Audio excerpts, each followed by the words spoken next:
School কলেজের সামনে ব্যাপক হারে যানজট লাগে। ঢাকাবাসীর কাছে আমার অনুরোধ, আপনার বাচ্চা স্কুল কলেজে যদি যায়, আপনার বাসা যদি ভাড়া হয় বা অন্যত্র যদি আপনার বাসা হয়, নিজের বাসা হয়, আপনি স্কুল এবং কলেজের কাছে আপনার বাসা ভাড়া নেন। আপনি ওয়াকিং ডিস্টেন্সের ভিতরে বসবাস করার চেষ্টা করেন। আপনি যাতে আপনার বাচ্চাকে হেঁটে স্কুলে বা কলেজে নিয়ে যেতে পারেন।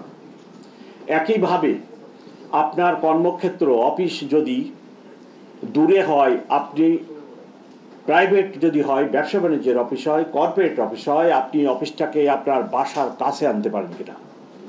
তাহলে আপনি যদি 2টা গাড়ি ব্যবহার করেন, আপনার অফিসের লোকেরা যদি গাড়ি ব্যবহার করে, অনেকের গাড়ি ব্যবহারটা সীমিত হয়ে যাবে। আপনি 1 কিলোমিটারের ভিতরে আপনার অফিস যদি আনতে পারেন, তাহলে আপনি 1 কিলোমিটার হেঁটে অফিসে যেতে পারবেন এবং 1 কিলোমিটার হেঁটে অফিস থেকে বাসায় আসতে পারবেন। সকলের সহযোগিতা লাগবে এবং এই ক্ষুদ্র ক্ষুদ্র সহযোগিতা আমাদেরকে ট্রাফিক ব্যবস্থাপনায় একটা বড় অবদান রাখবে। আমি অত্যন্ত মর্মাহত, ঢাকা শহরে একটি মোটর বাইকে একটি ফ্যামিলি যাতায়াত করে। সামনে একটি বাচ্চা 3 বছরের, তারপরে যিনি মোটর বাইকটি চালাচ্ছেন তিনি, তারপরে তার পিছনে 2 বছরের তার সেকেন্ড বাচ্চা, এবং তারপরে বেগম সাহেব, এবং বেগম সাহেবের কোলে আরেক বাচ্চা। এইরূপ একটি মোটর বাইকে অরক্ষিত অবস্থায় একটা ফ্যামিলি কিভাবে মুভ করে? একটি ছোট্ট দুর্ঘটনা এই পরিবারের উপরে অভিশাপ নামিয়ে আনবে। মোটর বাইকে কোনো শেড নেই, যেনারা গাড়িতে চড়েন তারা একটা শেডের ভিতরে বসে যাতায়াত করেন। ছোটখাটো অ্যাক্সিডেন্ট ওনাদেরকে স্পর্শ করেন না, ওনার গাড়িকে স্পর্শ করেন। কিন্তু মোটর বাইকে যিনারা এইভাবে চলতেছেন, যখন অন্য গাড়ির সাথে বা কোনো অ্যাক্সিডেন্ট হয়, সরাসরি তার দেহের উপরে বা যেনারা রাইডার থাকে তাদের উপরে আঘাত আনে, যথেষ্ট ক্ষয়ক্ষতি করে।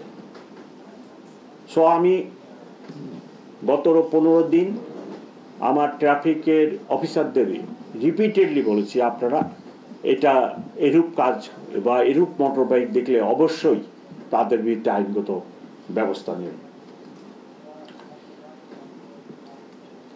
ট্রাফিক ব্যবস্থার বাইরেও ইদানিং অপরাধ জগতে ছিনতাইয়ের ঘটনা অহরহ হচ্ছে। আমার কাছে নানা সেক্টর থেকে, ঢাকাবাসীর নানা ফোরাম থেকে এবং ব্যক্তিগতভাবে আমাকে জানানো হয়েছে যে ছিনতাইয়ের ঘটনা বৃদ্ধি পেয়ে গেছে। আমরা ছিনতাই প্রতিরোধের জন্য বিশেষ করে বাস স্ট্যান্ড এবং রেল স্টেশন, রাত্রে ভোরবেলা যখন যাত্রী সাধারণ নামে, ভোর 5টার পরে, 4টার পরে, তখন আমার পুলিশ হয়তো সারা রাত ডিউটি করে কিছুটা নেতিয়ে পড়ে, সেই সময় এই ঘটনাগুলো বেশি হচ্ছে।